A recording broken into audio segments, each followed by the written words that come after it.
Dead Snatch. Dead Snatch is a great exercise for anything where you need propulsion. So if you think rowing, as you're coming out in your starts, running, especially running uphill, sprints, all those things. It basically trains that hip drive that you need for running, jumping, all those sorts of explosive movements basically. And it will also help you get the idea of using your hips to get the bell up when you do the ordinary kettlebell snatch. So basically with this one, you want to start with a weight basically either between your legs or slightly further away. So if you think, say, if I start the weights in front of me, that's more stress on my back. Whereas if I move forwards and I've got the bell almost slightly behind me, the stress goes in my bum, which is the exercise or the muscle you really want to try and get using for this exercise. So basically, we've done the dead clean. The dead clean comes to here. The dead snatch needs to go further, which means you need more explosion and more propulsion, basically.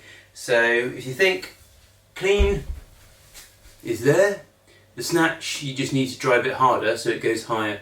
But essentially, it's exactly the same movement and all the way up. So I'll show you again. So you think clean but more explosive. So it's a big hip drive and then down. And what you might also find with this one is you might only get the weight so high. So once you've driven up, if you think, say, when you jump, you would land in a squat. So if you have that in mind, it's a jump and then you come back underneath it again. So I'll show you again. So it's a drive up and there's a drop, okay?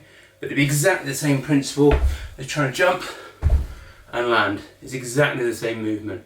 So there's no need for us to overcomplicate it. Just think jump when you do your dead snatch. So it's a massive drive up.